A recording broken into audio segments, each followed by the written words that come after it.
With the midterms just months away, a top GOP strategist is warning that the party's tough stance on ICE enforcement may not be a winning strategy.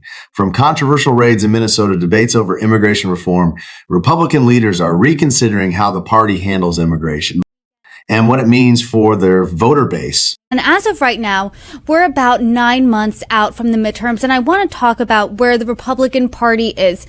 But first, I do want to talk about the Department of Homeland Security and the partial government shutdown we find ourselves in right now. It began over the weekend after Republicans and Democrats couldn't agree on funding for the Department of Homeland Security.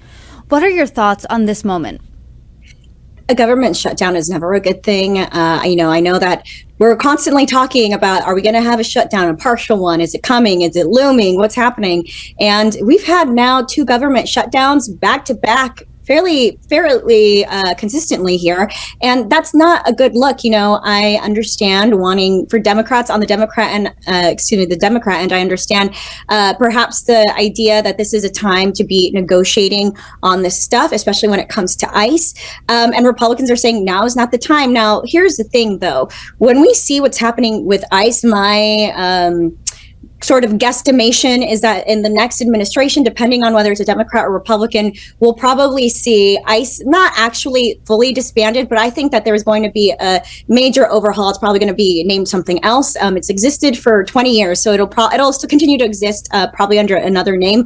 But we're weeks now removed from everything that's been happening in Minneapolis specifically. And so the American people are an intelligent people, but we're also overcome by the 24/7 news cycle. I mean, think about it. 10 days ago was the Super Bowl and all the drama with Bad Bunny, right? And we haven't been talking about that now for days. So my concern here is that in trying to pursue this government shutdown for these reasons, the American people aren't really going to remember. All they're going to remember is the government is shut down. And that means that some people aren't getting paid.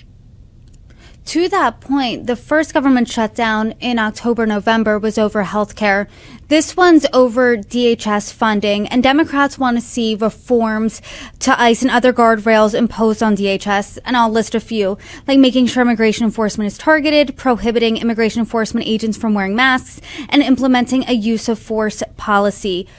How close do you think negotiations are going, and where do you want to see Republicans at when it comes to these negotiations? Because ever since we saw those immigration operations in Minneapolis, in Minnesota, Republicans too, according to polling, thought that ICE was being aggressive, ICE was going too far. I don't think that this is a winning issue for Republicans when it comes to immigration and ICE and sort of all of those things themselves in this moment. So what I will say is, as far as negotiation, I wouldn't be surprised here if the president steps in and kind of oversteps Johnson. It wouldn't be the first time that we will have seen him do that and starts to negotiate. Even though maybe Republicans are trying to play some hardball here, I think that is definitely an avenue that we may see because we've already seen it before. Now, as far as the tactics ICE is using and deploying, I think that some of these changes that Democrats are trying to make are very common sense. No masks. Well, guess what? Republicans have been very anti-mask since the COVID times, right? So now all of a sudden, why are we so pro-mask? I think some of these things make sense to the average American person who is not following politics the way you and I are. And I think they're going to have to come to the negotiating table and make some of these decisions for the American people. On a more broad sense, I'm curious how you think Republicans should go about the immigration issue in general when it comes to the midterms, because border crossings are way down compared to the historic highs we saw in the Biden administration. But then that's not really being talked about, right? What was being talked about largely in the news since January onward was ICE in Minnesota, the shooting of 2 American citizens by federal agents. I mean, how do you think Republicans message when it comes to immigration? I don't think immigration has really ever been our strongest suit. I think every Congress, every president tries to talk about it, and then, we end up not doing the robust reform that we need. I think that the majority of Americans would say that we don't want our generosity to be abused. Legal immigration is fantastic. That is what makes America great, just one component and diverse. Those are all wonderful things. I do think that it's important that we differentiate between that and illegal border crossings. Now, stopping illegal border crossings is important. That's what Americans ranked as one of their top things going into the 2024 general election.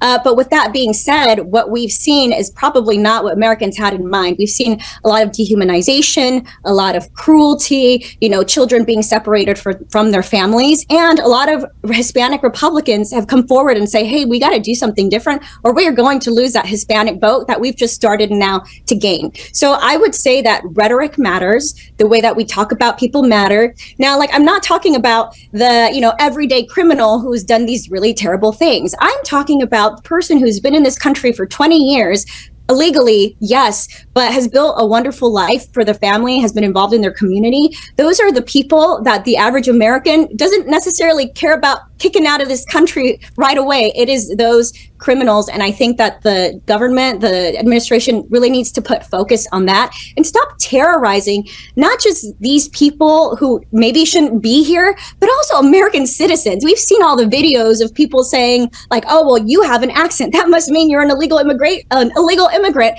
while the person with ICE also has an accent, right? I mean, that's so offensive. There's so many components to being Hispanic, for example, and I think that we have just seen ICE abuse its power, and Republicans really need to reel it in.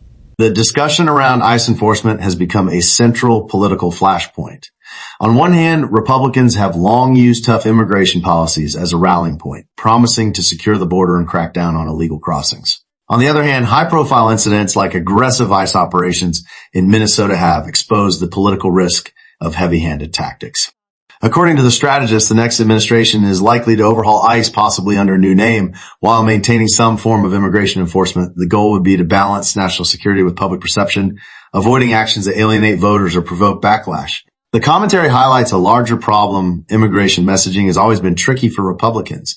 While the public overwhelmingly supports legal immigration and border security, Americans are turned off by images of cruelty, dehumanization, and unnecessary raids. Hispanic Republicans, a growing voter segment, have voiced concerns that over-aggressive enforcement could jeopardize the party's gains with minority voters.